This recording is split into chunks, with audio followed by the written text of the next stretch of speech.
네, 오늘도 지난 시간과 마찬가지로 그런즉이라는 단어로 본문이 시작되고 있습니다. 네, 그 내용이 이제 이 앞부분과 또 연결되어 있다는 이야기가 되겠죠. 사실 오늘 본문은요, 지난 시간에 다루었던 그 내용과 비슷한 이야기를 다른 비유로 우리에게 또 전하고 있습니다. 지난 시간에는 이 무기의 특징을 가지고 우리가 의의 무기로, 의의 병기로 살아야 될 어떤 세 가지 모습에 대해서 우리가 나누었는데 한번 오늘 이야기와 서로 대칭되어 있기 때문에 한번 그 부분을 정리하고 오늘 본문으로 들어가겠습니다. 먼저 첫 번째로 이 무기는 무언가 싸우는 것이 무기다라고 그랬죠. 그래서 우리가 의의 무기다라고 하는 것은 무엇인가 싸울 대상이 있다라고 하는 것입니다. 우리는 무엇과 싸워야 될까요? 바로 죄. 죄라고 하는 것과 우리는 싸워야 되는데 이 죄라고 하는 것이 무엇입니까? 이 아담이 하나님의 말씀에 불순종한 이후로부터 이 우리 안에 본능으로 내재되어 있는 것이 이 죄다라고 말씀드렸습니다. 그래서 이 우리의 본능인 이 죄와 싸워 이기는 것이 참 쉽지 않은 일입니다. 그런데 성경에서는 이 죄와 싸우는 일에 대해서 어떻게 우리가 권유하고 있습니까?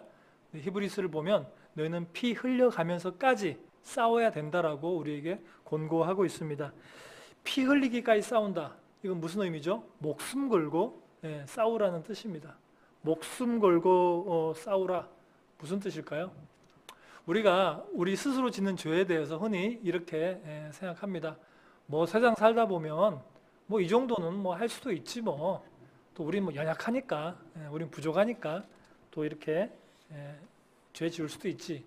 혹은 뭐 나만 그러나, 아이 저 사람은 어떤데, 저분도 뭐 또 보니까 죄 지은 것 같은데 라고 우리는 변명하면서 쉽사리 이렇게 물러서고 있습니다.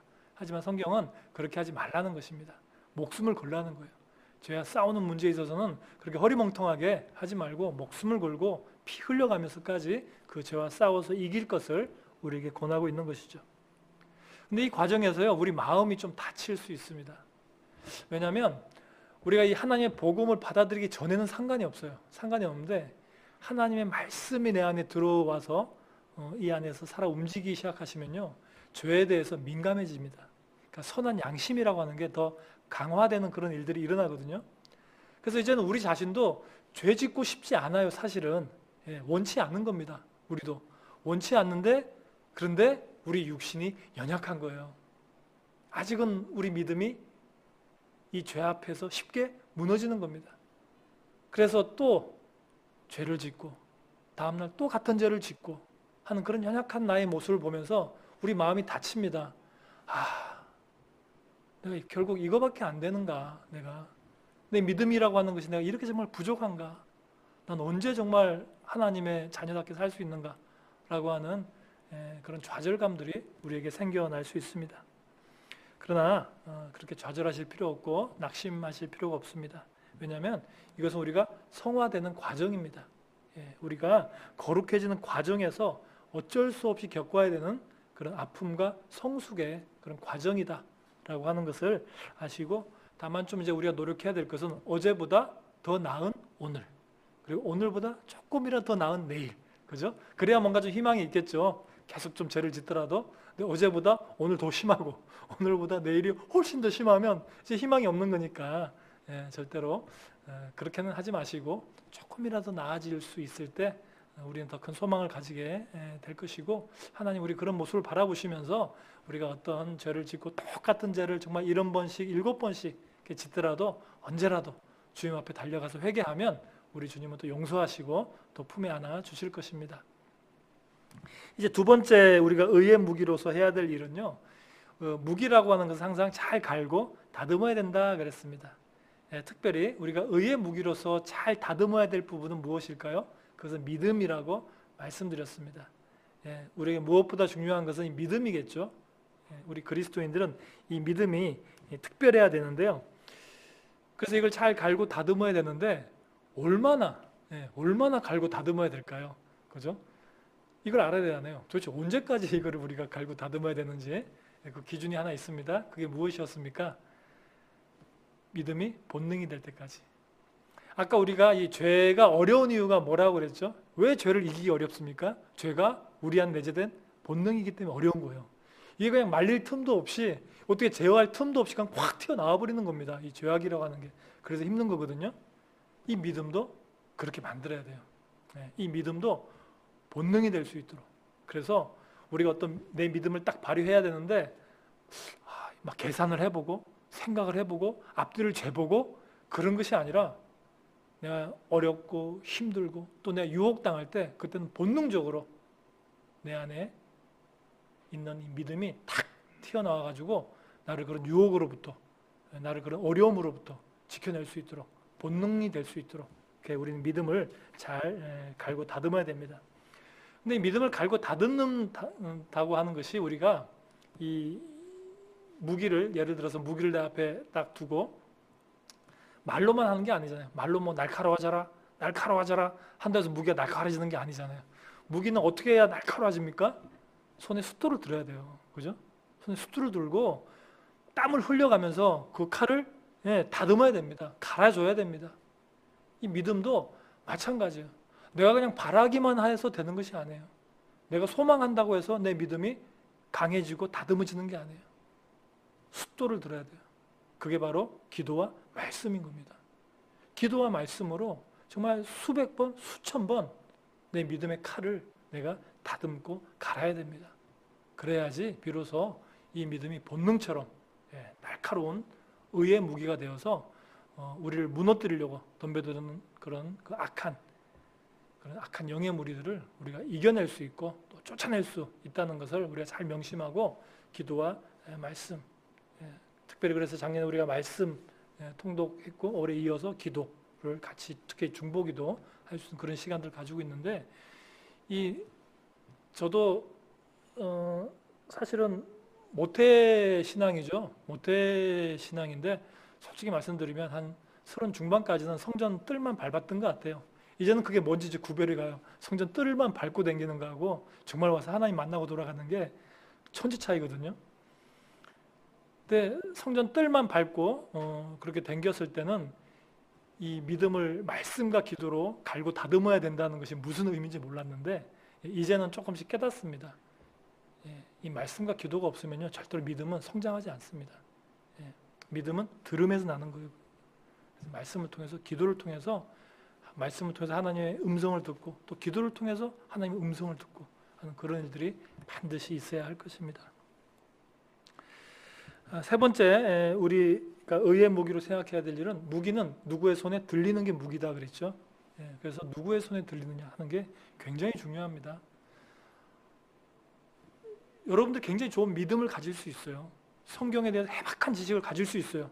그런데 이런 사람들이 저 이단의 손에 붙들리기도 하거든요. 아주 위험하죠. 그럴 때는.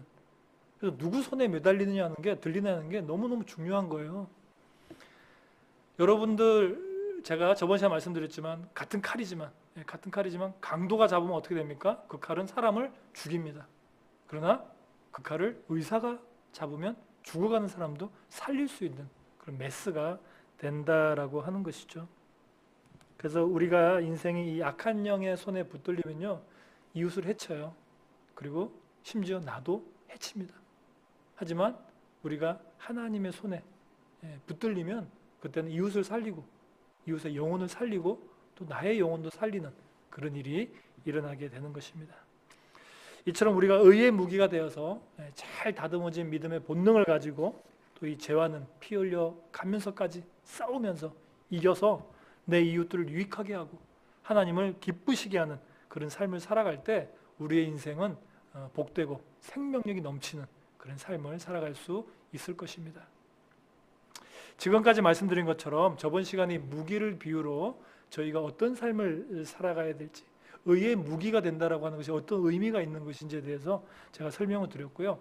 오늘은 같은 내용인데 오늘은 종의 비유를 들어서 우리에게 또 다른 관점에서 설명하고 있습니다. 16절 말씀 읽어드립니다. 너희 자신을 종으로 내주어 누구에게 순종하든지 그 순종함을 받는 자의 종이 되는 줄을 너희가 알지 못하느냐. 혹은 죄의 종으로 사망에 이르고 혹은 순종의 종으로 의에 이르느니라. 네, 지금 읽으신 말씀을 보니까 우리가 누구에게 순종하느냐에 따라서 그 순종의 대상이 우리의 주인이 된다라고 얘기하고 있습니다. 그래서 우리가 악한 영에게 순종하는 거, 이거는요, 악한 영이 우리들의 마음에 주는 그런 탐욕과 이기심에 우리가 따르는 것입니다. 그게 마음을 빼앗겨서 욕심을 내고 시기하고 또 내 중심적으로 이기적으로 이 세상을 살아가는 그런 모습이 되면 우리는 악한 영의 종이 되어 살아가는 것이다라고 하는 것이죠.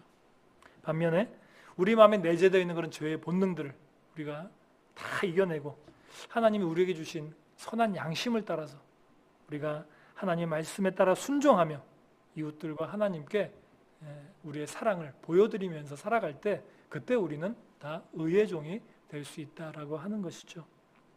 근데 오늘 지금 이제 방금 읽으신 말씀에 나온 종이라고 하는 단어는요, 헬라어로 둘로스라고 하는 겁니다.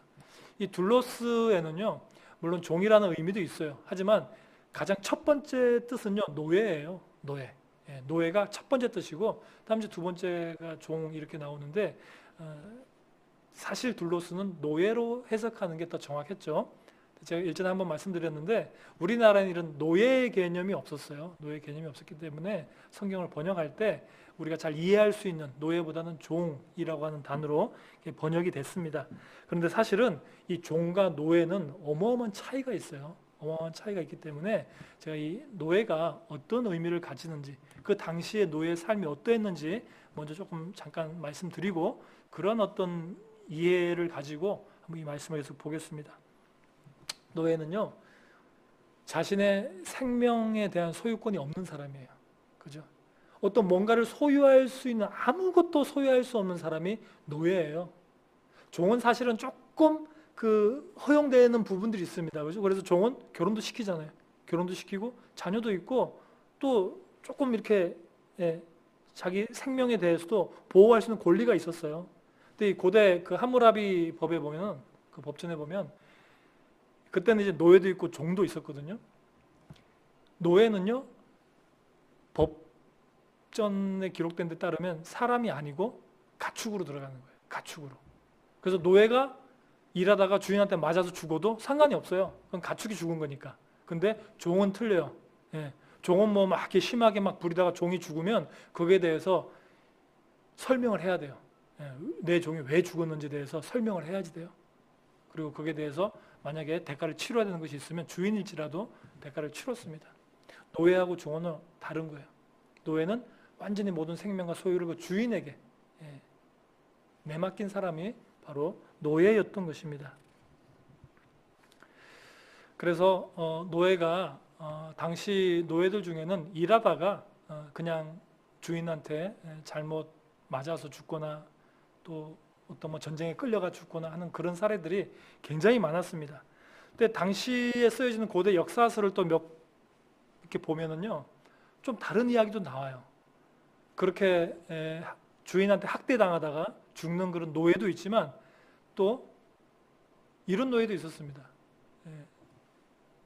아주 좋은 주인을 만나가지고 그 노예가 결국은 노예의 신분도 벗게 되고, 그리고 결국에는 그 역사서에 기록된 것 따르면 남자 노예였는데 여자 주인과 결혼을 해서 잘 살아가는, 그 후손도 꽤 명망 있는 그런 가문을 이루어가는 그런 이야기들도 있었습니다. 이것이 무엇을 의미합니까? 노예에게 중요한 것은 주인입니다. 어떤 주인을 만나느냐에 따라 가지고 그 노예의 운명도 180도 바뀔 수 있다라고 하는 것이죠. 여러분은 지금 누구를 주인으로 섬기고 있습니까? 여러분 집에 악한 영을 주인으로 모시고 그 악한 영이 시키는 대로 탐욕과 이기심에 따라 살다가 결국 멸망해버릴 인생을 살고 계신 것은 아닙니까? 아니면 악한 영의 손에서 이제 벗어나서 사랑과 은혜의 하나님, 우리 하나님을 나의 주인으로 모시고 기쁨과 소망으로 넘쳐 살아가는 그런 의로운 삶을 여러분 살아가고 계십니까? 오늘 성경은 우리에게 이렇게 말하고 있습니다. 17절 18절 말씀입니다. 하나님께 감사하리로다. 너희가 본래 죄의 종이더니 너희에게 전하여 준 바 교훈의 본을 마음으로 순종하여 죄로부터 해방되어 의에게 종이 되었느니라. 죄로부터 해방되어 이제는 의에게 종이 되었다. 의의 종이 되었다라고 얘기하고 있습니다. 여러분의 삶을 올가매고 있는 이 죄의 사슬을 반드시 끊어내고 이 죄악으로부터 해방될 수 있어야 됩니다. 그래서 이 죄의 종이 아니라, 더 이상 죄의 종이 아니라 의의 종으로 살아갈 수 있어야 됩니다. 여러분, 만약 이 죄악의 사슬을 끊어내지 못한다면 여러분의 최후는 정말 비참하기 그지없습니다. 그런 죄의 종으로 살게 되었을 때 그 마지막은 결국 사망에 이르는 것입니다. 20절, 21절 너희가 죄의 종이 되었을 때는 의에 대하여 자유로웠느니라. 의에 대하여 자유로웠다는 얘기는요, 의에 대해 관심이 없었다 그런 얘기입니다. 그래서 어떻게 됩니까? 21절 너희가 그때 무슨 열매를 얻었느냐?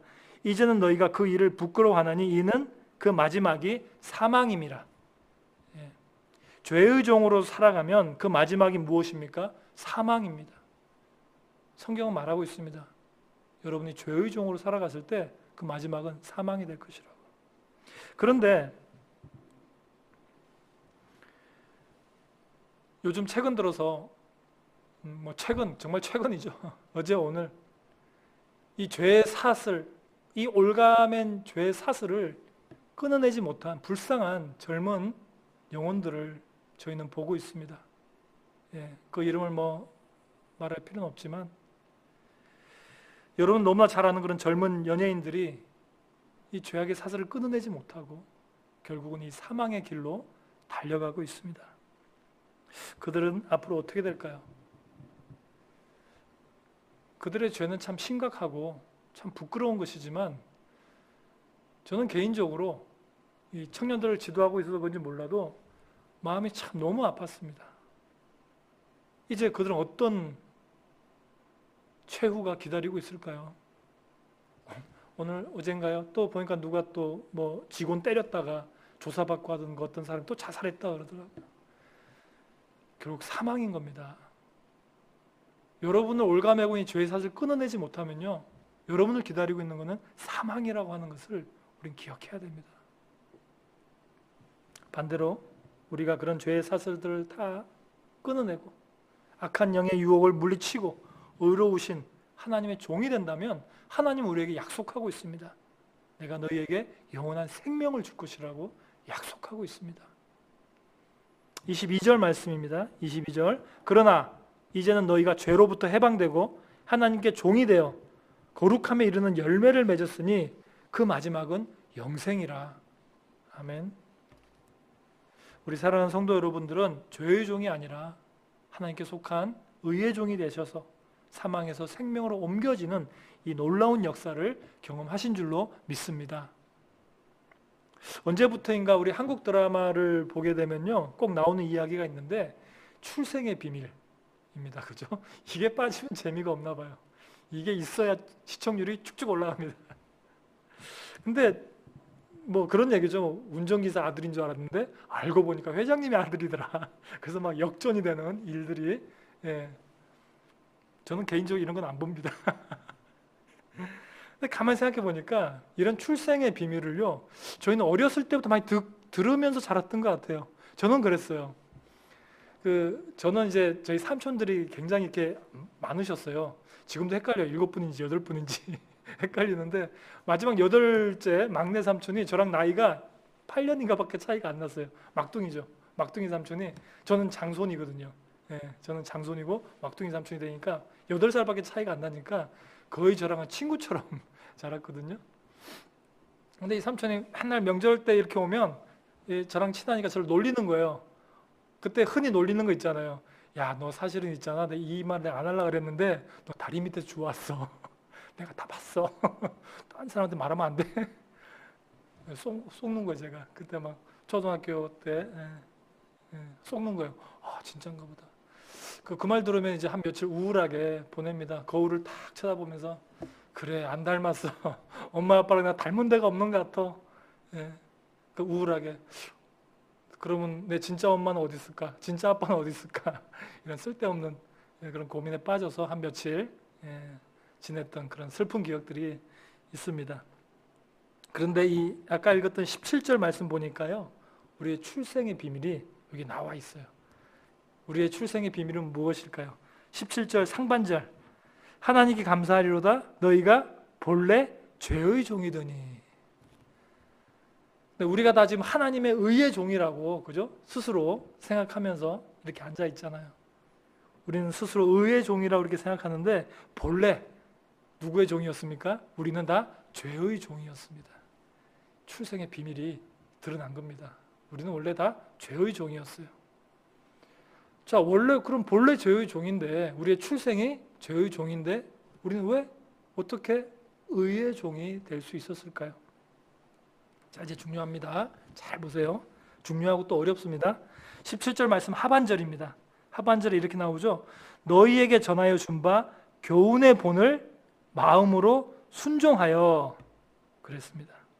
너희에게 전하여 준 바 교훈의 본을 마음으로 순종하여.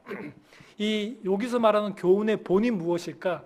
이게 아주 오랫동안 내려왔던 그 신학자들의 난제였어요. 뭘까? 교훈의 본.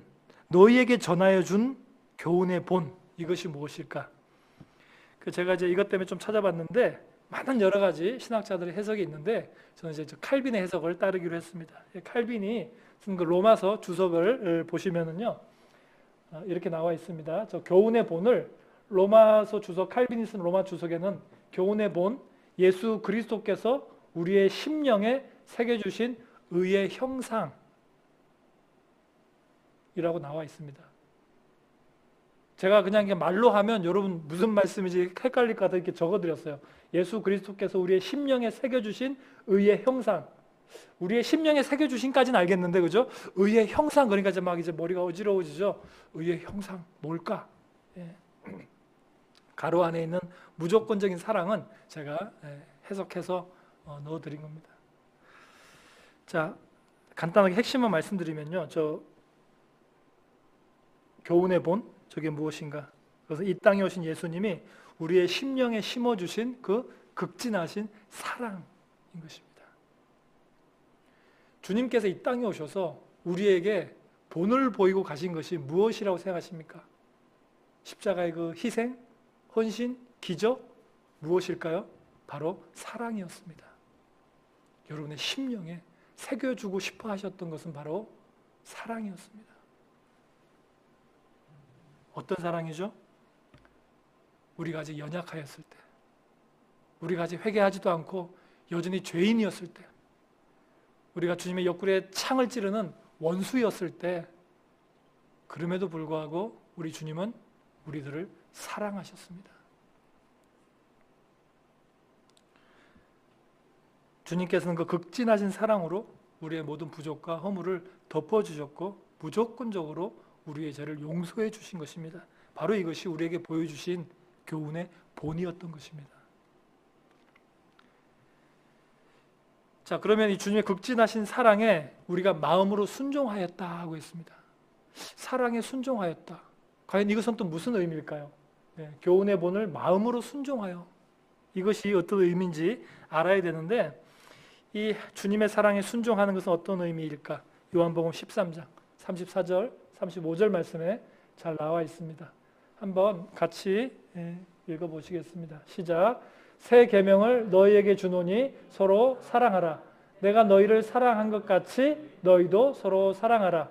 너희가 서로 사랑하면 이로써 모든 사람이 너희가 내 제자인 줄 알리라. 내가 너희를 사랑한 것 같이 너희도 서로 사랑하라. 예수님 우리를 어떻게 사랑하셨다고요? 십자가에 매달신 주님께 우리가 침을 뱉고 창으로 찌르고 모욕하고 저주했는데 그럼에도 불구하고 주님이 우리를 사랑하신 것입니다. 우리는 주님의 그 사랑을 거부하고 그의 존재를 부정하고 그의 제자 되기를 거절하였는데 우리 주님은 끝까지 우리를 부르시고 기다려주시는 바로 그 사랑입니다. 내가 너희를 사랑한 것 같이 너희도 서로 사랑하라. 어떻게 사랑해야 될까요? 원수도 사랑해야 됩니다. 도저히 용서하지 못할 것도 우리는 용서해야 됩니다. 덮어주지 못할 허물이 없는 것입니다. 이 사랑 앞에서는.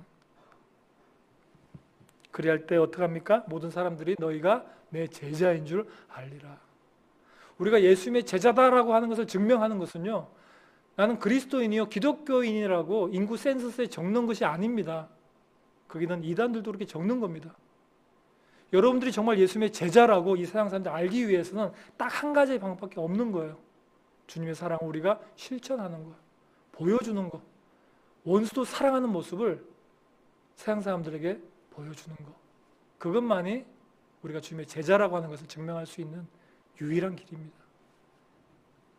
우리가 우리를 사랑하시는 예수님의 사랑에 순종한다는 것, 이것은 바로 그 사랑을 나도 실천하는 것을 의미합니다. 내가 주님께 순종하겠습니다라고 결단하는 것, 그게 중요한 것이 아니라 예수님이 먼저 우리에게 보여주신 그 사랑을 나도 실천하고 따르는 거예요. 나도 같이 원수를 사랑하고 베푸는 것입니다. 그게 바로 주님의 사랑에 우리가 순종한다라고 하는 의미입니다. 이것은 굉장히 우리에게 중요한 것을 의미합니다.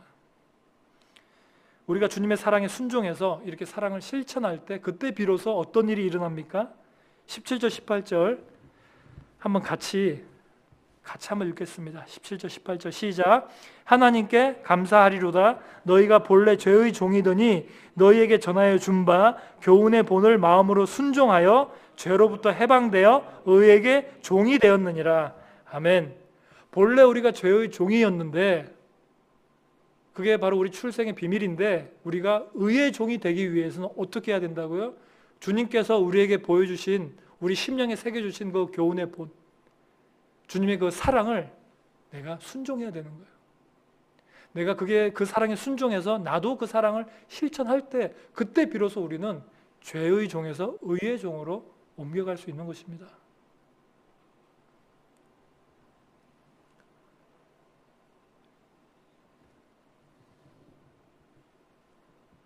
사도 바울은 여기에 대해서 조금 더 자세하게 우리에게 설명해 주고 있습니다. 19절 말씀입니다.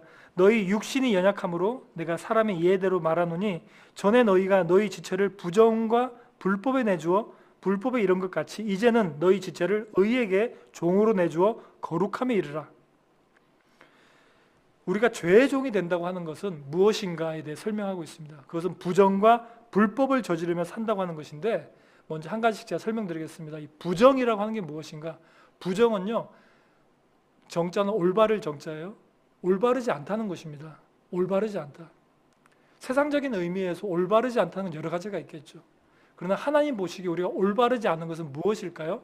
그것은 하나님이 우리 안에 심어주신 그 사랑, 이웃사랑에 대한 이 말씀을 지키지 않는 거예요. 이것을 올바르게 세우지 않는 겁니다. 그게 부정입니다.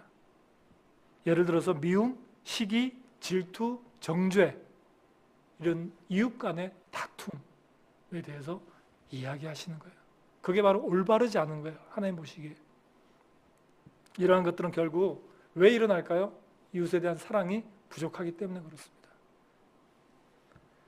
다른 사람들 충분히 사랑하지 못했기 때문에 내가 미워할 수밖에 없고 시기할 수밖에 없고 질투하고 정죄하는 것입니다. 이웃을 사랑하지 못해서 저지르는 이러한 일들을 성경에서는 부정이라고 얘기합니다. 그리고 불법이란 무엇일까요? 불법은 하나님이 우리를 사랑하셔서 준 것이 바로 율법입니다. 우리 잘 되라고 주신 거예요. 우리를 괴롭히려고 주신 것이 아니라 잘 되라고. 근데 바리새인들은 이 율법을 가지고 사람을 괴롭혔죠. 그래서 예수님이 다 틀렸다고 얘기하신 거예요. 사랑이 없었기 때문에. 율법은 원래 하나님 우리를 사랑하셔서 준 겁니다. 우리 잘 되라고. 그런데 그래서 그런 그 율법에 어떤 것들이 있습니까? 우상을 숭배하지 마라, 살인하지 말라, 도둑질하지 말라. 그러한 것들이 있는 것이죠. 이러한 것들은 도둑질하지 말고 살인하지 말고 우상 숭배하지 말고 다 우리를 위해서 주신 율법이었다라고 하는 것이죠. 하나님 우리를 사랑하는 마음으로 이렇게 율법을 주셨는데 우리는 그 사랑에 응답하지 못하고 그 율법을 지키지 못하고 불법을 저지르게 된 것입니다. 이러한 부정과 불법의 상태에 빠져 있는 사람들을 사도 바울은 죄의 종이라고 보았습니다. 그리고 이것에서 벗어나서 의의 종이 되기 위해서는 거룩함에 이르러야 된다라고 설명하고 있습니다. 19절 아까 읽었던 19절 말씀 맨 마지막에 보시면 너희 지체를 의에게 종으로 내주어 거룩함에 이르라라고 말씀하고 있죠.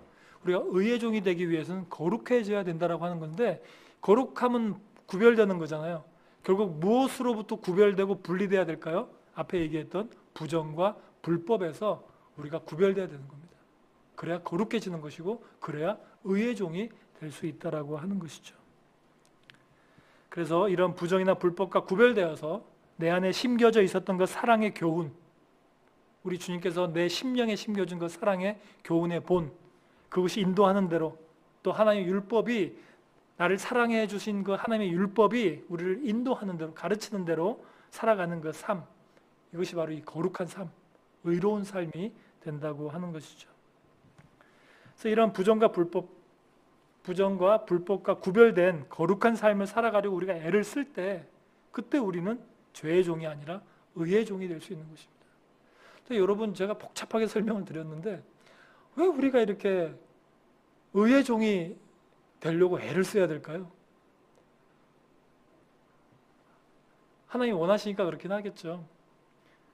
근데 우리가 죄의 종이 되면 안 되고 의의 종이 되어야 되는 이유가 성경에는 지금 오늘 본문 말씀에 잘 나와 있죠. 그 마지막 결과가 다르기 때문에 그래요. 조금 다른 게 아니라 천지 차이가 나기 때문에 그렇습니다. 20절, 21절 말씀 읽어드립니다. 너희가 죄의 종이 되었을 때는 의에 대하여 자유로웠느니라. 너희가 그때 무슨 열매를 얻었느냐? 이젠 너희가 그 일을 부끄러워하나니 이는 그 마지막이 사망임이라. 여러분이 죄의 종으로 살아간다면, 죄의 종이 어떤 건지 말씀드렸죠. 부정과 불법을 행하면서. 부정이 무엇입니까? 여러분 안에 하나님이 심겨주신, 예수님이 보여주신 그 사랑, 그 사랑대로, 그 사랑이 이끄는 대로 살아가지 못하는 것, 또 하나의 그 율법이 우리에게 가르쳐주는 대로 살아가지 못하는 것. 그래서 여러분 죄의 종이 된다면 그 끝은 사망입니다. 이건 다른 무슨 대안이 없습니다. 반대로 우리가 하나님의 종, 의의 종으로 부정과 불법으로도 구별되어서 거룩한 삶을 살아간다면, 그래서 삶을 마치게 된다면 우리에게는 하나님이 주시는 영원한 생명이 기다리고 있다고 우리에게 약속하고 있습니다. 22절 말씀. 그러나 이제는 너희가 죄로부터 해방되고 하나님께 종이 되어 거룩함에 이르는 열매를 맺었으니 그 마지막은 영생이라.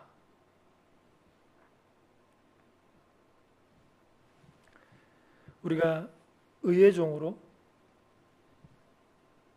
거룩한 삶을 살게 되면 하나님 우리에게 영원한 생명을 약속하고 있습니다.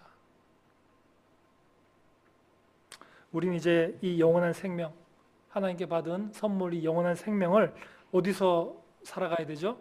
아름다운 천국에서 살아가야 될 것입니다. 그곳은 어떤 곳입니까? 더 이상 고통도 없고 슬픔도 없습니다. 절망도 없습니다. 오직 하나님만을 향한 기쁨만이, 찬양만이, 소망만이 가득 찬 곳입니다.